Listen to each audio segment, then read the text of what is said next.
next item under the income from other sources, that is the fifth head of the income. We are also going to discuss a very, very important item, and which is generally in the examination, which is generally asked in the examination. So that is the taxability of the gift. लेकिन मैं taxability of gift तो हमने अपना नाम दिया है, otherwise इसका जो एक्चुअल नेम हमने आपको जब स्टार्ट किया था इस चैप्टर को, तो वहां पे जो 9 हेड्स में हमने सेक्शन 56 सब सेक्शन 2 के अंदर जो इनकम्स को डिवाइड किया था, वहां अगर आप देखें तो वहां लिखा है मैंने section 56 sub section 2 clause 10 without और इनएडिक्वेट consideration. It means the income is received without और इनएडिक्वेट कंसिडरेशन. ये क्या चीज है, इसका मेन हेडिंग क्या है, all the things we will discuss. और गिफ्ट तो हमने अपनी तरफ से नाम दिया. क्यों दिया नाम? अब देखिए, अगर आपको कुछ अमाउंट मिलता है विदाउट कंसीडरेशन, आपको कोई 10 लाख रुपए दे जाए और आपको बोले कि इसके बदले में आपने मुझे कुछ नहीं देना, तो क्या हुआ? विदाउट कंसीडरेशन हुआ. इंडियन कॉन्ट्रैक्ट एक्ट पढ़ा है ना आपने, और वहां पे हमने आपको कहा था नो कंसीडरेशन नो कॉन्ट्रैक्ट, और फिर उसमें हमने एक्सेप्शन डिस्कस करी थी. लेकिन हम यहां बात कर रहे हैं विदाउट कंसीडरेशन. इसका मतलब है कि अब अगर आपको कोई 10 लाख दे जाए और आप उसके बदले में उसके कुछ ना दें, तो क्या कहेंगे उसको? आप सॉर्ट ऑफ ए गिफ्ट ही बोलेंगे ना. तो बस इसलिए हमने उसको नाम क्या दे दिया? गिफ्ट का नाम दे दिया. ओके, देखिए इसमें क्या था कि सबसे पहले क्या था, ये सेक्शन 56 सब सेक्शन 2 क्लॉज 7 के अंदर जो था इसकी टैक्सेबिलिटी थी, और that remained up to 31st of March 2017. थोड़ी सी हिस्ट्री जानना बहुत जरूरी है. 2017 तक इसका जो सेक्शन का नाम था वो 56 सब सेक्शन 2 क्लॉज 7 था. इसमें क्या दिक्कत थी? इसमें जो भी पर्सन रिसीवर था वो सिर्फ टैक्सेबिलिटी होती थी, ये जो प्रोविजंस एप्लीकेबल थे वो सिर्फ थे इंडिविजुअल और हिंदू अनडिवाइडेड फैमिली के लिए, राइट. लेकिन 2017 में इसमें अमेंडमेंट कर दी गई और 56 सबसेक्शन 2 क्लॉज 7 को रिप्लेस कर दिया गया सेक्शन 56 सबसेक्शन 2 क्लॉज 10 के द्वारा, and which came into existence with effect from 1st of April 2017. Okay, इसमें क्या चेंज की गई? इसमें जो रिसीवर था, अब वो इंडिविजुअल और हिंदू अनडिवाइडेड फैमिली को काट करके हमारे पास क्या आ गया? Any person. So it mean this may be received by any person. तो इस तरह से क्या है कि आपने बुक्स में कंफ्यूज नहीं होना है कि कई जगह पे आपको सेक्शन 56 सबसेक्शन 2 क्लॉज 7 मिलेगा और कई जगह पे आपको सेक्शन 56 सबसेक्शन 2 क्लॉज 10 मिलेगा. तो आई होप कि आपको इसका डिफरेंस पता चल गया होगा. ओके, तो अब क्या है कि क्योंकि अब आपके पास तो क्लाइंट हो सकता है 17 से पहले के भी आए, 17 के बाद के भी आए, तो फिर आप उनके साथ कैसे डील करोगे? तो इसलिए मैंने आपको थोड़ा सा नॉलेज दे दिया. लेकिन इसके अलावा भी आपको और भी हिस्ट्री जानना बहुत जरूरी है कि हम ये 56 तक पहुंचे कैसे. Okay, so let us discuss first of all. देखिए, सबसे पहले क्या था, ये जो गिफ्ट था, ये गिफ्ट के लिए अलग से एक्ट था, ये इनकम टैक्स का पार्ट नहीं था. वेरी स्ट्रेंज, बिल्कुल स्ट्रेंज लगेगा ये आपको. तो सबसे पहले क्या था, गिफ्ट टैक्स एक्ट अलग से होता था, वेल्थ टैक्स एक्ट अलग से होता था. Gift tax act introduced in 1958, right. उसके बाद उसको हमने अमेंड कर दिया और फर्दर इन 1987 से लेकर 1998 तक रहा. इसका मतलब इस दौरान कोई भी गिफ्ट के ऊपर टैक्स नहीं था, ये आपको सिंपल बता दूं. तो लेकिन उसके बाद ये जो अमेंडमेंट्स की गई हैं, उन अमेंडमेंट के में तो ये यहां पे जब इंट्रोड्यूस किया गया था तो कुछ भी नहीं था. जब उसको अमेंड कर दिया गया तो till 1 October 1998 gift were tax at the rate of 30%. यहां पे आपका जो 1987 से लेकर के 98 तक जो गिफ्ट के ऊपर टैक्स लगाया जाता था वो 30% हायर टैक्स लगाया दिया गया. ये ऐसा क्यों किया गया? लेकिन उसके बाद क्या है, levy of tax was stopped in on 1 October 1998. अब वो जो हमारे पास ये गिफ्ट टैक्स एक्ट था वो खत्म हो गया. फिर क्या हुआ, अब इसमें खत्म इसलिए कर दिया गया क्योंकि जो लोग थे they were misusing this to convert their black money into white money. Gift tax act के अंडर जो है ब्लैक मनी को व्हाइट मनी में कन्वर्ट करते थे थ्रू गिफ्ट टैक्स एक्ट। और इसके बाद to stop this donee based income tax was introduced in Finance Act 2004 with effect from 1st April 2005। तो मैंने बताया ना कि आपको इसके पहले जो था कोई भी टैक्स जो था वो नहीं था, और अब फिर वो इनकम टैक्स का पार्ट बन गया। जब इनकम टैक्स का पार्ट बन गया तो फिर वो फाइनेंस एक्ट 2004 में लगाया गया, जिसकी वजह से इस ब्लैक मनी को जो व्हाइट मनी से ब्लैक मनी में कन्वर्ट करते थे उस मीनांस को कैसे कर्व किया जाए, इस बीमारी को कैसे खत्म किया जाए।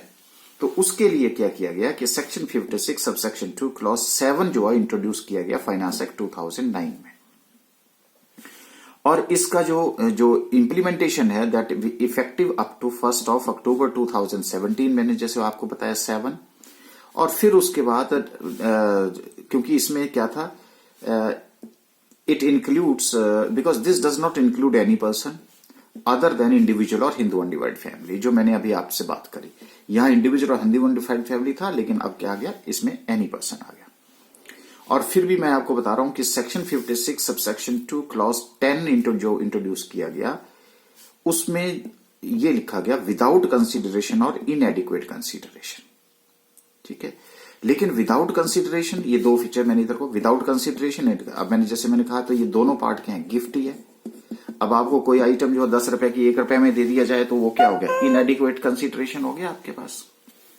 ओके, और उसी तरह से मेरे पास सेक्शन 56 सब सेक्शन 2 क्लॉज 10 में any person receive from any person आ गया।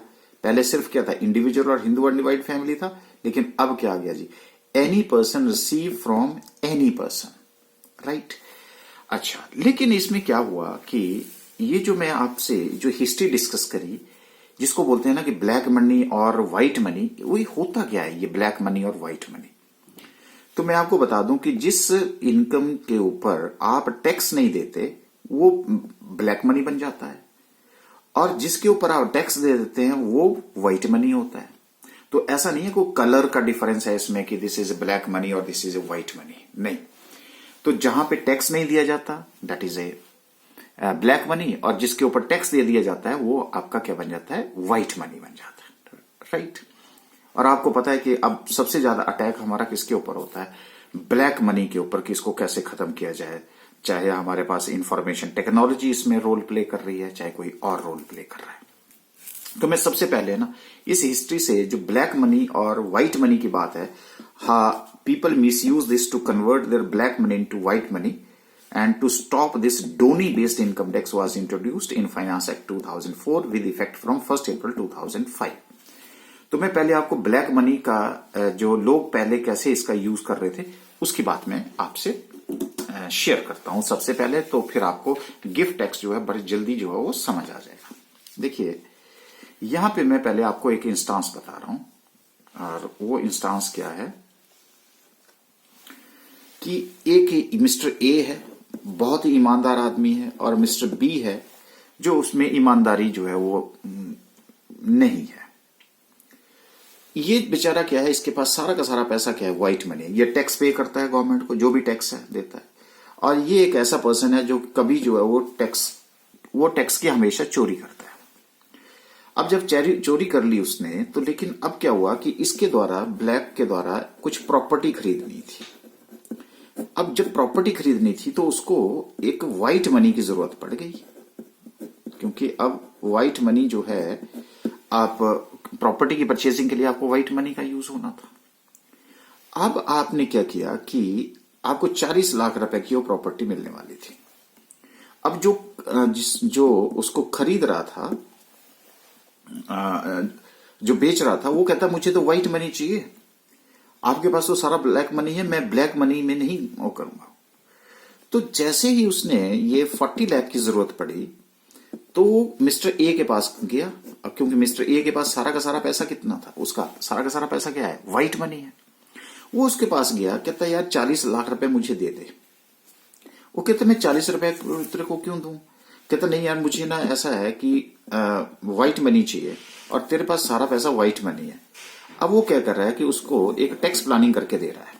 वो क्या बोलता है, देख ऐसा कर 40 लाख रुपए का तू चेक मेरे नाम इशू कर दे, अपने व्हाइट मनी में से 40 लाख रुपए का चेक मेरे नाम इशू कर दे।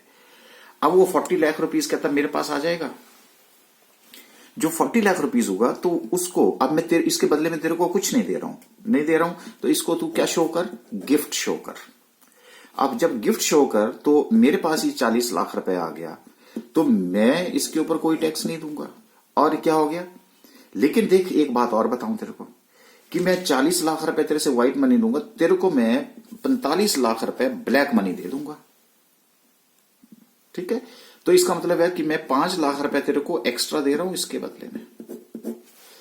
और जब एक्स्ट्रा दे रहा हूं तो इसका मतलब क्या हुआ कि अब 5 लाख रुपए तेरी क्या हो गई, इनकम हो गई एक तरह से, तो डाइजेस्ट भी कर लेगा।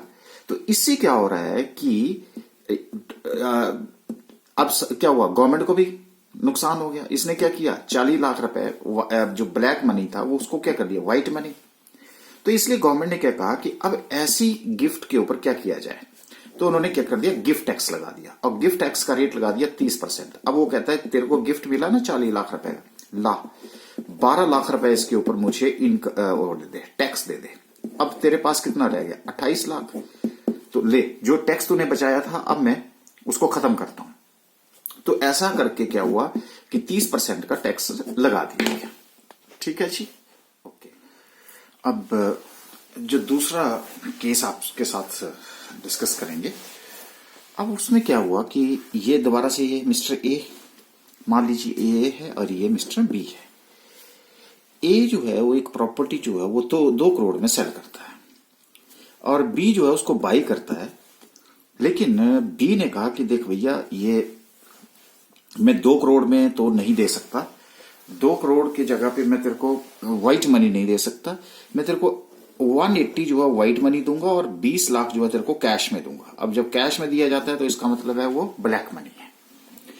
अच्छा, अब क्या हो गया कि जो पेपर्स बनेंगे वो किसके बनेंगे, 1.8 करोड़ के बनेंगे, 2 करोड़ के तो नहीं बनेंगे। तो इसका एक नुकसान गवर्नमेंट को क्या हो गया, अब जो सेल कंसिडरेशन है वो 1.8 करोड़ हो जाएगा।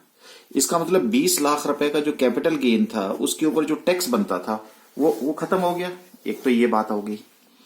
और उसके बाद दूसरा क्या है कि जो स्टैंप ड्यूटी की वैल्यू, स्टैंप ड्यूटी क्योंकि व्हाइट पेपर्स के ऊपर जो है वो 20, तो कहते हैं स्टैंप ड्यूटी के ऊपर जो वैल्यू होगी वो कितनी दिखाई जाएगी, 1.8 करोड़, जबकि है कितनी, 2 करोड़। तो क्या हो गया, वैल्यू कम दिखाई गई। जब कम दिखाई गई तो उस केस में अब इससे नुकसान हो गया, तो गवर्नमेंट को नुकसान हो रहा था। तो गवर्नमेंट ने कहा कि अब हमें ऐसा करेंगे कि अगर कोई ऐसा करता है कि जो एक्चुअल वैल्यू से कम वैल्यू में शो करता है, तो the difference is 2 crore minus 1.8 crore, तो इसको मैं 20 लाख रुपए को अब गिफ्ट मान लूंगा। और गिफ्ट मानने के बाद उसके ऊपर क्या दिया जाएगा, गिफ्ट टैक्स दिया जाएगा। और अगर इसके ऊपर जो है वो गिफ्ट टैक्स दे दिया जाता है, बताइए, तो इससे ब्लैक मनी काम होना शुरू हो जाएगा, क्योंकि 20 लाख रुपए यहां बचाने की कोशिश करी, उसके ऊपर हम क्या लगा देंगे, टैक्स लगा देंगे। वैसे भी अगर मैं देखूं कि ए जो है मिस्टर बी को अनरिलेटेड पर्सन है, कोई रिलेशन नहीं है, कुछ नहीं है, वो क्या करेगा, अगर दोनों के बीच में कोई ट्रांजैक्शन होती है तो सिंपल सी बात है कि वो एक तरह से क्या है, ब्लैक मनी, इंटेंशन उनकी क्या है, ब्लैक मनी, तो 2 करोड़ की 1.80। तो इसलिए इसमें अगर अनरिलेटेड पर्सन ऐसी कोई ट्रांजैक्शंस करते हैं, it means they are generating the black money. तो इसी चीज को खत्म करने के लिए गवर्नमेंट के द्वारा जो था वो जो मैं आपके साथ शेयर कर रहा था कि जो हिस्ट्री की बात मैंने आपके साथ शेयर करी, वो यही हिस्ट्री थी। ये देखिए कि people misuse this to convert their black money into white money. To stop this donor based income tax was introduced in Finance Act 2004. नहीं तो पहले गिफ्ट टैक्स में चल रहा था काम, और उसके बाद जो है 2009 में ये इफेक्टिव जो 2017 से हुआ, सेक्शन 56 सब सेक्शन 27 के अंदर जो है, वहां पे भी हमने क्या किया, कर्व करने की कोशिश करी। तो विदाउट कंसिडरेशन और इनएडिक्वेट कंसिडरेशन, जिसको हमने क्या बोला गया, गिफ्ट। अब क्या आ गया, any person receive from any person आ गया, राइट, ओके। तो सेक्शन 56 सबसेक्शन 2 क्लॉज 10 के अंदर जो है वो टाइप्स ऑफ गिफ्ट्स की बात की गई। जो टाइप्स ऑफ गिफ्ट्स हैं, एक होती है मॉनेटरी गिफ्ट होगी जिसमें मनी दिया जाता है, मनी में कैश भी हो सकता है, चेक भी हो सकता है, अदर डॉक्यूमेंट भी हो सकता है। और दूसरी हमारे पास जो गिफ्ट है that is in the form of property, that is जिसका नाम वैसे तो मनी और प्रॉपर्टी में है, और एक मूवेबल और इमूवेबल है जो एक्चुअल नाम है, लेकिन मैंने उसका नाम दे दिया कि सेक्शन 56 सबसेक्शन 2 क्लॉज 10 के अंदर जो है वो टाइप्स ऑफ गिफ्ट्स आ गई। मनी का मतलब हो गया मॉनेटरी गिफ्ट हो गई, प्रॉपर्टी का मतलब हो गया गिफ्ट ऑफ द प्रॉपर्टी हो गया, और यहाँ पे जो प्रॉपर्टी है वो दो तरह की होगी, एक मूवेबल है एक इमूवेबल है। और जो मूवेबल है gift of property that is specified other than immovable property. अब वो स्पेसिफाइड कौन सी है बिल्कुल डिस्कस करेंगे, पहले हम प्लानिंग तो कर लें चैप्टर की। उसके बाद हमारी इमूवेबल है that is a gift of immovable property. तो एक मेरी इमूवेबल प्रॉपर्टी होगी, एक प्रॉपर्टी होगी मेरी movable which is other than immovable property, लेकिन उसमें भी फर्दर हमने उसको स्पेसिफाई किया है, that's why it is to be known here as specified movable property other than immovable property. Okay, तो अब हम क्या करेंगे, वन बाय वन जो है इसकी डिस्कशन करेंगे, और डिस्कशन करने के बाद जो है तभी हमें इसका कंसेप्ट क्लियर हो जाएगा, right. Okay, so the first type of the gift which is known as money. यहां पे हमारे पास क्या है कि any sum of money without consideration aggregate value exceed ₹50,000। अगर आपका सम ऑफ मनी बिना कंसिडरेशन के अगर आपको कोई 50,000 से ज्यादा देता है तो सारा का सारा अमाउंट जो हो टैक्सेबल हो जाएगा। अब जैसे मान लीजिए कि मनी रिसीव विदाउट कंसिडरेशन, मान लीजिए कि आपको 4/4/2020 को 20,000 रुपए देता है मिस्टर एक्स, मिस्टर वाई जो है 5/7/2020 को 20,000 रुपए देता है, 12/12/2020 को जेड जो है आपको 20,000 रुपए देता है, उसके बदले में आपसे कुछ नहीं लेता। इसका मतलब है कि एक ही प्रीवियस ईयर में आ गए, टोटल कितना हो गया 60,000 रुपए हो गया। तो अब हमने क्या कहा कि if the amount aggregate amount, ये ध्यान रखना जरा, अगर मैं 20-20 अलग देखूंगा ना तो आपको जो एग्जामिनर आपको कंफ्यूज करेगा वो यही करेगा। आपने एग्रीगेट देखना है उस प्रीवियस ईयर में, अगर वो 50,000 से ज्यादा है तो पूरा का पूरा अमाउंट जो है वो टैक्सेबल हो जाएगा। अब इसका मतलब है कि होल सम तो 60,000 रुपए हमारा क्या टैक्सेबल हो जाएगा, क्योंकि वो 50,000 से ज्यादा है, लेकिन बीच में आपको एक ऑब्स्टेकल है, इसलिए होल सम इज टैक्सेबल। इसमें दो रास्ते आगे, ये दो रास्ते, अगर आपने ये अमाउंट रिलेटिव से लिया तो एग्जम्प्ट हो जाएगा, अगर वो रिलेटिव नहीं है तो आप इस रास्ते पे चलेंगे और 60,000 रुपए को पूरा टैक्सेबल कर देंगे। ये कंसेप्ट मैं आपको बताऊंगा थोड़ी देर बाद। ओके, उसके बाद आ जाती है मेरे पास मूवेबल प्रॉपर्टी। अच्छा, तो मनी हो गया, मनी में आपको पता है कैश है, चेक है। अब मान लीजिए कि विदाउट कंसिडरेशन मूवेबल प्रॉपर्टी आ गई जी मेरे पास, और मूवेबल प्रॉपर्टी में विदाउट कंसिडरेशन दो पार्ट में डिवाइड की थी हमने उसको, ठीक है। ये जो है ये मेरे पास एक ये और एक ये। अगर विदाउट कंसिडरेशन है तो फेयर मार्केट वैल्यू, अगर फेयर मार्केट वैल्यू जो भी आइटम आपको मूवेबल प्रॉपर्टी के फॉर्म में मिल रही है, if it exceed 50,000 rupees aggregate value is taxable. यहां भी आपने क्या करना है, एग्रीगेट करना है। तो अगर एग्रीगेट वैल्यू टैक्स, इसका मतलब टैक्सेबल अमाउंट कितना होगा, the whole of the aggregate fair market value of such property. जो भी आपके पास मूवेबल प्रॉपर्टी मिल रही है उसकी जो फेयर मार्केट वैल्यू होगी वो सारी की सारी टैक्सेबल इनकम मानी जाएगी, अगर उसकी फेयर मार्केट वैल्यू 50,000 रुपए से ज्यादा है, ठीक है। अच्छा, उसके बाद आ जाता है इनएडिक्वेट कंसिडरेशन। इनएडिक्वेट कंसिडरेशन का मतलब है कि 10 रुपए की आइटम आपको 2 रुपए में दे दी, तो वो इनएडिक्वेट हुआ ना। ओके, तो इसमें क्या करेंगे, जो आपको एक मूवेबल प्रॉपर्टी मिल रही है that is a fair market value minus consideration, यानी कि फेयर मार्केट वैल्यू 10 रुपए की है, आपको कितने की दे दी, 2 रुपए की दे दी। अब इन दोनों के बीच का डिफरेंस अगर 50,000 से ज्यादा है तो difference will be taxable, the difference will be taxable. चलिए देखते हैं क्या हुआ। तो अब क्या हुआ, taxable income is fair market value minus actual consideration. अब 10 - 2 8 रुपए जो है वो टैक्सेबल हो जाएगा। So taxable income is fair market value minus actual consideration, right. For example, आपने एक ज्वेलरी रिसीव की किसी से और जिसमें आपने कंसिडरेशन पे किया 50,000, जबकि उसकी आज की वैल्यू जो है वो 80,000 रुपए है। फेयर मार्केट वैल्यू, मार्केट में उसकी वैल्यू कितनी है 80,000 रुपए। देखिए मार्केट वैल्यू में अगर तो उसका इनवॉइस अवेलेबल है जिससे आपने खरीदी है तो वो फेयर मार्केट वैल्यू मानी जाती है। अगर वो अवेलेबल नहीं है तो आज अगर आप जाकर के ओपन मार्केट में उसको सेल करना चाहे तो वो कितने की बिकेगी, उसको हम फेयर मार्केट वैल्यू बोलते हैं। So the difference is equal to 80,000 minus 50,000। तो 80,000 की ज्वेलरी आपने कितने में खरीद ली 50,000, और इसका डिफरेंस कितना आ गया 30,000। लेकिन 30,000 जो है वो 50,000 से लेस है। जब लेस है तो कोई टैक्स नहीं लगेगा, वो टैक्स तभी लगेगा अगर वो जो दोनों का बीच का डिफरेंस जो है 50,000 से ज्यादा होगा।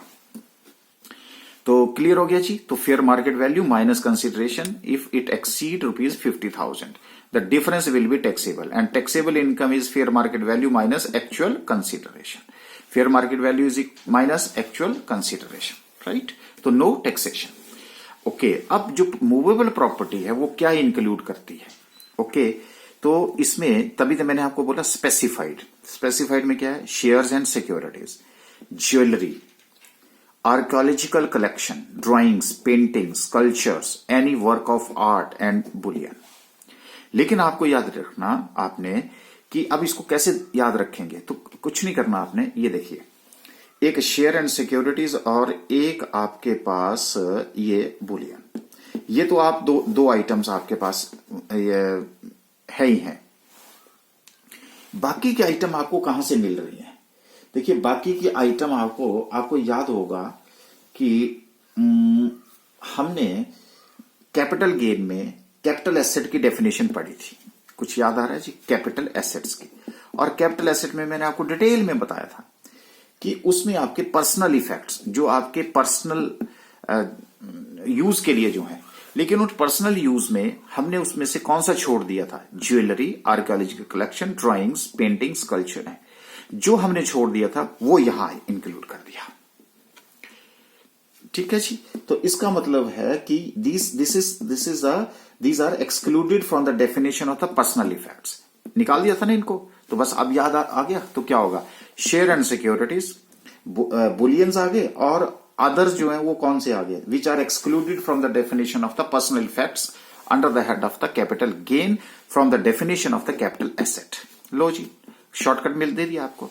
तो movable property does not include, कौन सी नहीं? जैसे मोटर कार है, फर्नीचर है, हाउस होल्ड इक्विपमेंट्स हैं, अदर्स हैं जिसका आप पर्सनल यूज कर रहे हैं, क्योंकि वो किसकी डेफिनेशन में आ रहे थे? वो आपके पर्सनल इफेक्ट्स की डेफिनेशन में आ रहे थे, इसलिए उसको एक्सक्लूड कर दिया जाता था, उसको वो कैपिटल एसेट की डेफिनेशन में नहीं लेता। तो इसका मतलब है कैपिटल एसेट में ये डेफिनेशन की आता है, यस, और ये जो है एक्सक्लूड कर दिया गया था। तो जो आते हैं उनको हमने क्या कर दिया? यहां पे इंक्लूड कर दिया गया।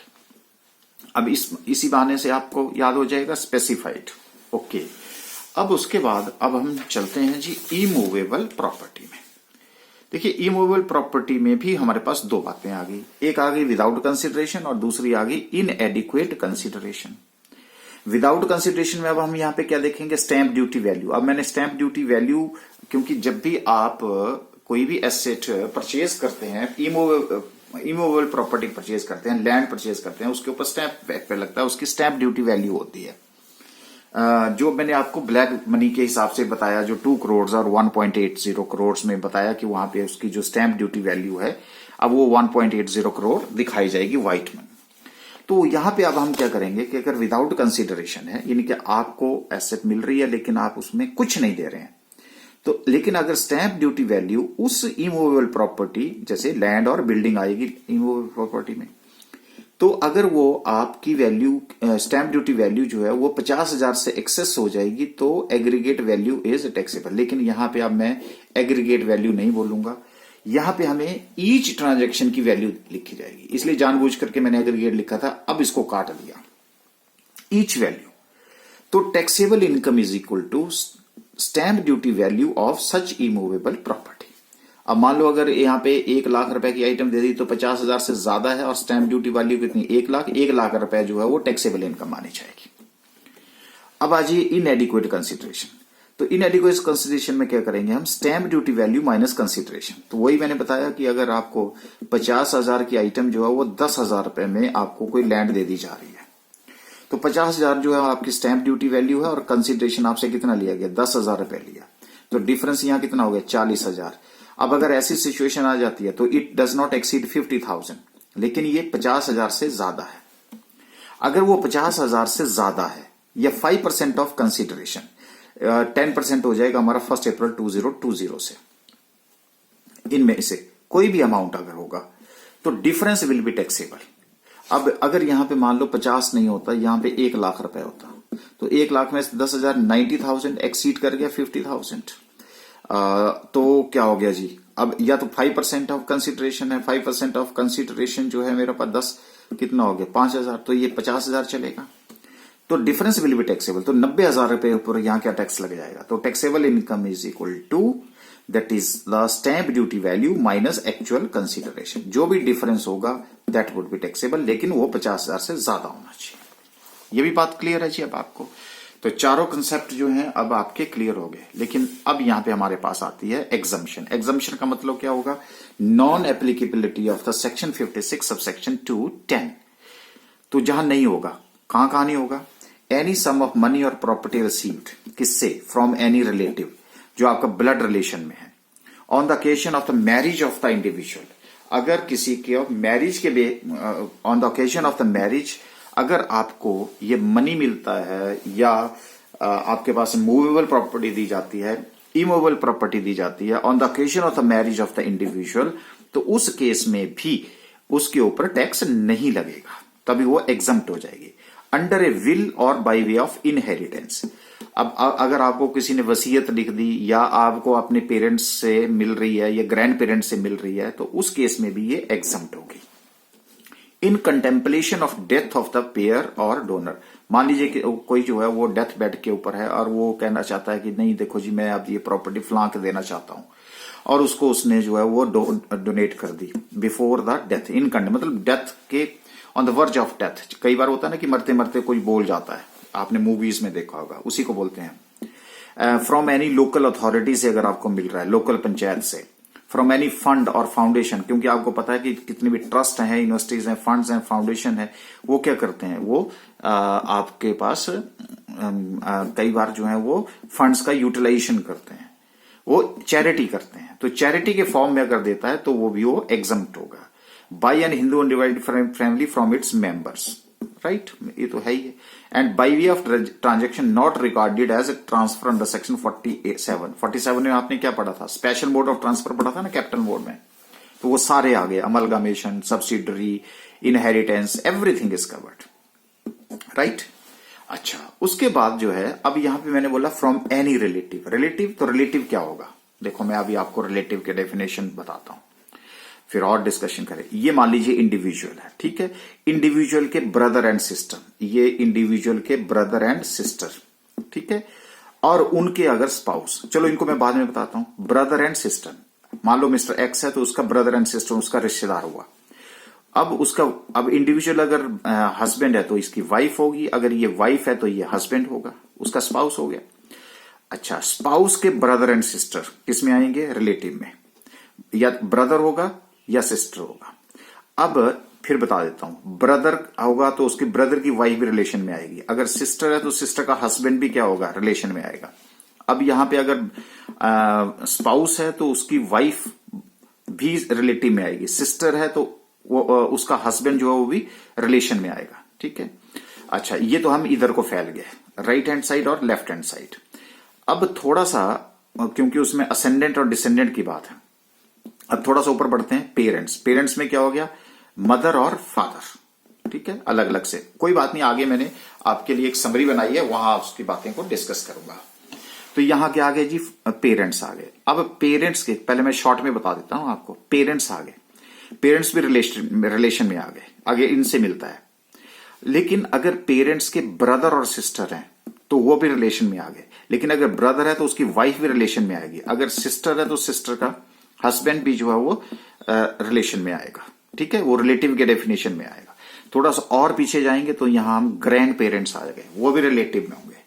अब अगर मान लीजिए इंडिविजुअल है तो इंडिविजुअल में जो आपकी, अगर मान लो ये मेल है तो फीमेल उसकी वाइफ होगी, वाइफ के जो पेरेंट्स हैं वो भी रिलेटिव में आएंगे, अगर उसके भी ग्रैंड पेरेंट्स हैं तो वो भी रिलेटिव में आएंगे। तो ये हमारे पास ये ऊपर से लीनियरली डिसेंडेंट आ जाता है, और ऊपर को जब जाते हैं तो असेंडेंट आ जाता है। तो हम ऊपर को गए असेंडेंट, नीचे को आएंगे डिसेंडेंट। अब इंडिविजुअल के अगर चिल्ड्रन है तो अगर लड़का लड़की है तो लड़के की वाइफ भी, और लड़की है तो लड़की का हस्बैंड भी, वो किस में आएगा, रिलेटिव में आएगा। अगर वो ग्रैंड चिल्ड्रन है तो उस केस में ग्रैंड चिल्ड्रन और उसके स्पाउस वो भी किस में आ जाएंगे, रिलेटिव में आएंगे। तो इधर को भी बढ़ गए हम, इधर को भी बढ़ जाएंगे हम, इधर को भी बढ़ गए हम, और इधर को भी बढ़ गए। देखो चारों दिशाओं में जो है वो क्या बन गया मेरा, रिलेटिव। तो मुझे लगता है कि ये भी आपको समझ में आ गई है कि कौन सी जो है वो टैक्सेबल होगी और कौन सी टैक्सेबल नहीं होगी। तो इनके ऊपर जो है वो टैक्सेबिलिटी नहीं लगेगी, इनके केस में जो है वो एग्जम्पशन। तो आपको वहां न्यूमेरिकल में ढूंढना पड़ेगा, कहीं रिलेटिव से तो नहीं मिला है, मैरिज के क्वेश्चन पे तो नहीं मिला है, विल से तो नहीं मिला है, इन कंटेम्पलेशन ऑफ डेथ से तो नहीं है, कहीं लोकल अथॉरिटी से तो नहीं है, फंड से तो नहीं है। तो आइए जी, अब हम जितनी भी हमने डिस्कशन करी उसकी मैं अब एक समरी फॉर्म में आपको ये चीजें जो है वो बताता हूं। अब फिर उससे आपका कंपैरिजन होगा, क्योंकि हमने अलग अलग अभी तक डिस्कशन करी। तो ये देखिए, मैंने टैक्सेबिलिटी ऑफ गिफ्ट लिख दिया। आपको पता है, आप विदाउट कंसिडरेशन, विद कंसिडरेशन। मैंने कहा इससे पीछे की history section 56 sub section 2 clause 7 up to 31 March 2017 रहा। उसमें क्या था, रिसीव्ड अगर इंडिविजुअल और हिंदू अनडिवाइड फैमिली था तो वो कट कर दिया हमने। अब कौन सा आ गया जी, इस सेक्शन को किसके द्वारा रिप्लेस कर दिया गया, सेक्शन 56 सब सेक्शन 2 क्लॉज 10 के द्वारा, और वो इफेक्टिव हो गया 1 अप्रैल 2017 से, जिसमें अब इंडिविजुअल अनडिवाइड फैमिली को किसने कन्वर्ट कर दिया, एनी पर्सन के द्वारा कन्वर्ट कर दिया गया। 3 तरह की आपकी जो टैक्सेबिलिटी ऑफ गिफ्ट होगी, या तो अगर आप कैश देते हो, या अगर आप स्पेसिफाइड मूवेबल प्रॉपर्टी, इसलिए मैंने जानबूझकर स्पेसिफाइड लिखा है, स्पेसिफाइड के साथ मैंने एरो लगाया है, स्टार लगाया है। ये जो स्टार है वो आगे आपको बताएंगे, जो अभी हमने आपसे डिस्कस किया है। तो स्पेसिफाइड मूवेबल प्रॉपर्टी नहीं है तो फिर भी मैं आपको बताता हूं। स्पेसिफाइड में कौन सा होगा, शेयर्स एंड सिक्योरिटीज और बुलियंस हो गया। अब जो मैंने आपको वहां बताया, excluded from the definition of personal effects, जहां पर्सनल इफेक्ट के आइटम में से उसको एक्सक्लूड कर दिया गया था, ठीक है, और वो हमने यहां पे इंक्लूड कर लिया है। ये आ गई जी मेरी स्पेसिफाइड प्रॉपर्टी। अच्छा, उसके बाद मेरी इमूवेबल प्रॉपर्टी आ गई, और इमूवेबल प्रॉपर्टी में लैंड और बिल्डिंग आपके पास आ गई जिसको आप हिला नहीं सकते, इमूवेबल हो गई। अब हम एक एक करके जो है वो डिस्कस करते हैं। अब ये मेरे पास कैश आ गया, तो कैश का मतलब है money received without consideration and the aggregate value of which exceed ₹50,000 during the previous year. Aggregate value बोल रहा है मैंने, 50,000 से ऊपर है तो whole of the aggregate value of such sum is chargeable to tax. तो इसका मतलब है कि here aggregate value should be considered. ठीक है जी, एग्रीगेट, ये जो आपको मैंने इंस्टांस बताया था 20,000 20,000 20,000 20,000 प्रीवियस ईयर में अलग अलग की जी, मैं 50,000 से नीचे दे रहा हूं तो इसका मतलब है कि मैं 50,000 से कम दे रहा हूं तो मुझे एग्जम्पशन मिल नहीं। हम क्या करेंगे, प्रीवियस ईयर में कितना अमाउंट दिया उसका सारा का टोटल करेंगे। तो सबसे इंपॉर्टेंट पॉइंट इसमें जो ध्यान रखने वाला है वो एग्रीगेट वैल्यू है, क्योंकि इसी में आपको कंफ्यूज करेगा। दूसरा मेरे पास आता है स्पेसिफाइड मूवेबल प्रॉपर्टी में विदाउट कंसिडरेशन और इनएडिक्वेट कंसिडरेशन। पहले में without consideration, if aggregate fair market value exceed ₹50,000 in any previous year financial year, जो भी बोल लीजिएगा, entire amount would be taxable, सारा का सारा अमाउंट टैक्सेबल हो जाएगा। अगर 50,000 के बीच में है तो नहीं होगा। इनएडिक्वेट consideration, fair market value minus actual consideration, अगर दोनों के बीच का डिफरेंस जो 50,000 से ज्यादा है किसी भी प्रीवियस ईयर में, the difference amount would be taxable. तो दोनों के लिए मैंने कॉमन बता दिया कि यहां भी आप क्या करेंगे, aggregate receipts should be considered. यहां भी आप क्या करेंगे, एग्रीगेशन करेंगे, एग्रीगेट वैल्यू देखेंगे, टोटल देखेंगे एक प्रीवियस ईयर में एग्रीगेट। तो यहां भी एग्रीगेट वर्ड आ गया, यहां भी एग्रीगेट वर्ड आपके पास आ गया। ठीक है जी, ये भी एक इंपॉर्टेंट पॉइंट। अब आ जाइए हम इमूवेबल प्रॉपर्टी। इमूवेबल प्रॉपर्टी हमारे पास 2 तरह की है, एक विदाउट कंसिडरेशन और दूसरी है मेरी इनएडिक्वेट कंसिडरेशन। अब जो विदाउट कंसिडरेशन है उसमें मेरे पास अभी तो आपको बताया कि स्टैंप ड्यूटी वैल्यू एक्सीड ₹50,000, तो सारा का सारा जो एसडीवी है वो टैक्सेबल हो जाएगा। अगर इनएडिक्वेट कंसिडरेशन है तो उसमें जो है वो stamp duty value minus actual consideration, if it exceeds 50,000 और 5% ऑफ द कंसिडरेशन, तो हमारे पास SDV stamp duty value minus consideration shall be taxable. लेकिन अब यहां ध्यान रखना, यहां पे आपको यहां पे एग्रीगेशन नहीं करनी है। ईच प्रॉपर्टी वाइज, एक लैंड है, दूसरी लैंड है, तीसरी बिल्डिंग है, तीसरी बिल्डिंग है, चौथी बिल्डिंग है, तो आपने अलग अलग देखना है, यहां आपको एग्रीगेशन नहीं करना है। ठीक है जी। तो आप क्या करें, क्योंकि आपको यहां भी एग्रीगेशन सिखाया है, यहां एग्रीगेशन सिखाया है, आप यहां भी क्या कर देते हैं, एग्रीगेशन कर देते हैं, और यहां आपको एग्जामिनर जो है ना वो पकड़ लेता है।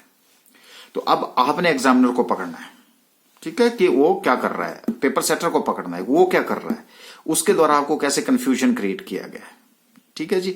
अब आपको क्या हो रहा है, एक कंपैरिजन, एक पूरा व्यू, बर्ड आई व्यू मिल रहा है ना। ओके, अब देखिए यहां पे दोबारा से section 56 subsection 2 should not apply in the following cases. कौन कौन से बताया जी मैंने आपको, ये देखिए इसमें है मेरे पास, पहला है विल और इनहेरिटेंस, सर हमें पता है अब, वसीयत।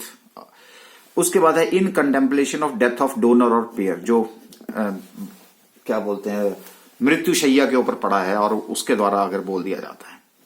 From local authority, fund, institution, education institution, hospital, trust under section 10 subsection 23C में हमने एग्जम्पशन के वहां पे डिस्कस किया था, वो सारे जो ट्रस्ट की बात करी है, या सेक्शन 12AA के अंदर जो रजिस्टर्ड हैं उनकी हम बात कर रहे हैं। अगर उनसे मिला जाता है तो भी ये टैक्सेबल नहीं होगा। On the occasion of the marriage it is not taxable, या फिर हमारा रिलेटिव से मिले, वहां मैंने रिलेटिव आपको क्या कर रखे थे, टॉप के ऊपर रखे थे ना आपको रिलेटिव वर्ड। ठीक है जी। यहां पे मैंने रिलेटिव को वर्ड को क्या रखा है, टॉप पे नहीं रखा है, इसको नीचे रखा है। ओके, तो अब मेरे पास यहां पे जो रिलेटिव्स हैं, सबसे पहले मैं आपको रिलेटिव्स की डिटेल बताता हूं, फिर आगे बढ़ता हूं, जो अभी मैंने आपसे डिस्कस किया। ये एसएससी हैं जी मिस्टर एक्स, ठीक है।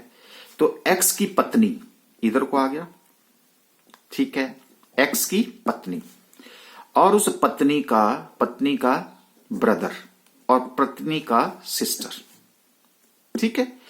लेकिन मैंने स्टार लगाए हैं, तो स्टार का मतलब यहां पे स्पाउसेस, स्टार का मतलब है प्लस स्पाउसेस। तो ब्रदर का हस्बैंड और सिस्टर का, ब्रदर की वाइफ और अपना सिस्टर का हस्बैंड, ये भी रिलेटिव में आ गया। अब उधर बोला था हमने, इधर उसका क्या हो गया, ब्रदर एंड सिस्टर, लेकिन स्टार लगा है, तो स्टार का मतलब है इसका ब्रदर की वाइफ और सिस्टर का हस्बैंड, ये भी किस में आएगा, रिलेटिव में आएगा। ओके, अब थोड़ा सा ऊपर की तरफ को बढ़े तो क्या हो गया, मिस्टर एक्स के फादर और मदर, वहां मैंने पेरेंट्स लिखा था, अब मैं थोड़ा डिटेल ही बता देता हूं। मदर के ब्रदर और सिस्टर और इनके स्पाउसेस, क्योंकि स्टार लगा है। अब जो मदर है, मदर के ग्रैंडफादर और मदर के ग्रैंड मदर, क्योंकि वहां हमने ग्रैंड पेरेंट्स लिखा था, तो मैंने कहा चलो डिटेल में बता देता हूं। और यहां फादर है, तो फादर के ग्रैंडफादर और फादर के ग्रैंड मदर आ गए, ठीक है। ये आपके दादा दादी, नाना नानी, ठीक, ओके। और इनके फादर के भी ब्रदर और सिस्टर, और मदर के भी ब्रदर और सिस्टर, और उनके भी स्पाउसेस। तो ब्रदर की वाइफ, सिस्टर का हस्बैंड, ब्रदर की वाइफ और सिस्टर का हस्बैंड, किसकी, मदर का। ये आ गया जी ऊपर की तरफ का, ठीक है। अच्छा, अब इधर ही जैसे आप आए तो आपके वैसे आपकी वाइफ, तो वाइफ का वह क्या हो गया, फादर और मदर, फादर के ग्रैंडफादर, ग्रैंड मदर, और मदर के ग्रैंडफादर और ग्रैंड मदर आ गए जी, हो गए जी। अब आपके स्पाउसेस, अब इसमें तो क्या हो गया, स्पाउसेस कवर हो गए। इनके नहीं किए तो वो मैंने स्टार लगा दिए। अब थोड़ा सा नीचे आ जाओ, अब इन दोनों के क्या हो गए, बच्चे, तो ये क्या हो गया, सन, और ये क्या हो गया, डॉटर हो गया। अब सन और डॉटर के भी क्या हो जाएंगे, अगर स्पाउसेस, तो यहां भी स्टार। डॉटर अगर मैरिड है तो उसका भी स्टार। अब सन के आगे क्या आ गए, grand son and grand daughter. Grand son के साथ भी क्या लग गया, मैंने स्टार लगा दिया। ग्रैंड डॉटर के साथ भी क्या लगा दिया, स्टार लगा दिया। अगर वो अपने मैरिड हैं तो उनकी भी आगे जो स्पाउसेस हैं वो भी किसकी डेफिनेशन में आएंगे, स्पाउस के डेफिनेशन में आएंगे। मुझे लगता है कि अब ये थोड़ी सी पिक्चर मैंने आपको डिटेल में बता दी। तो अब मैंने उसी रिलेशंस को यहां लिख दिया, sister of SSC, brother sister of spouse of the assessee, brother sister of either of the parents of the assessee, lineal ascendant और डिसेंडेंट। असेंडेंट क्लियर है ऊपर, डिसेंडेंट नीचे की तरफ, ऑफ एसएससी और हिज और हर स्पाउस, और एक आ गया मेरा spouse of the person referred in clause B to A. इन सब के जो हैं वो जो स्पाउसेस होंगे वो भी किसमें कवर होंगे, रिलेशन में कवर होंगे। लेकिन in case of Hindu undivided family any member thereof is relative. Hindu undivided family में उनका जो मेंबर होगा that is to be taken here as a relative. लेकिन इसमें इंपॉर्टेंट है कि change in the stamp duty value between agreement to sale और registration, दोनों में कई बार आप चेंज कर देते हैं। तो जो स्टैंप ड्यूटी वैल्यू है जो डेट ऑफ एग्रीमेंट होगी that is to be considered, agreement to sale होगी that is to be considered. Section 56 sub section 2 clause 10 shall not apply on right and bonus shares, क्योंकि उसमें मिलता ही हमें कुछ नहीं है। इमूवेबल प्रॉपर्टी के केस में आपने एग्रीगेशन नहीं करनी है, ये भी मैंने आपको इंपॉर्टेंट पॉइंट में डिस्कस कर दिया। यहां तक अब ये मेरे को लगता है कि ये समरी जो है आप अगर ये एग्जाम पॉइंट ऑफ व्यू से अगर आप रखेंगे अपने पास तो आप इसका रिवीजन आराम से कर सकते हैं। डिटेल भी अब आपके सामने थी। आइए अब आपका जो कॉन्फिडेंस है वो थोड़ा सा और स्ट्रॉन्ग करते हैं।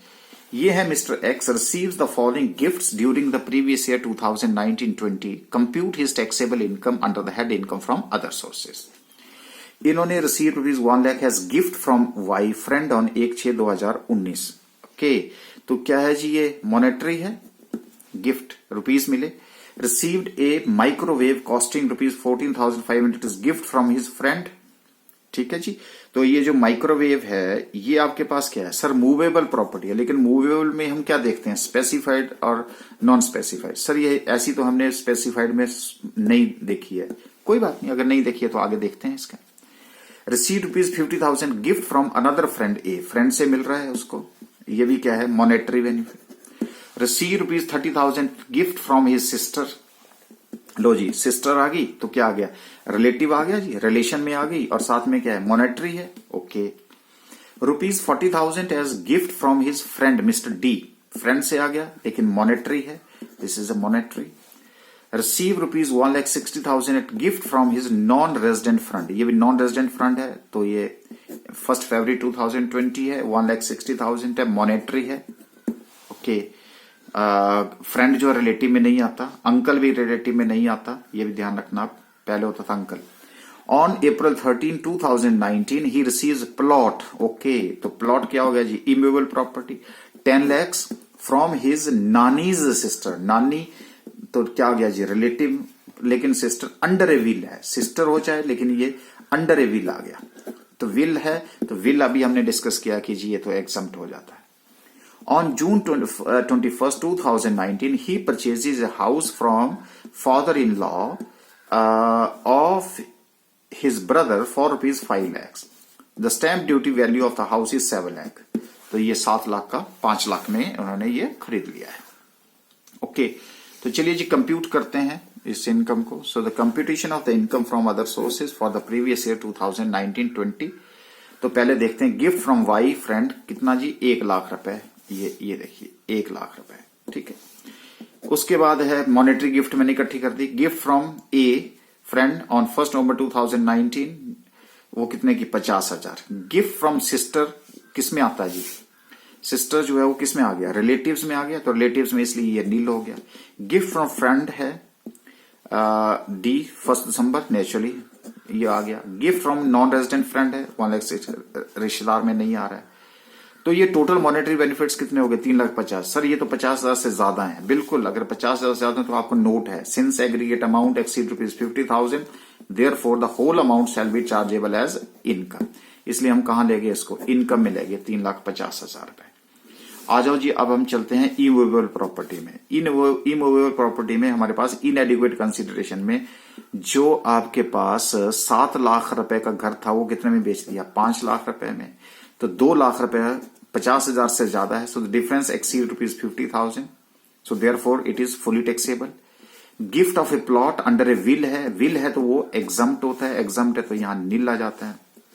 उसके बाद है movable property, gift of microwave है, तो अभी मैंने आपको ऊपर बताया कि this is not covered under the special specified property, so therefore it is not taxable as not the part of the movable property, क्योंकि आपको बताया 8 आइटम्स मूवेबल प्रॉपर्टी में, so that is also taken here as a nil.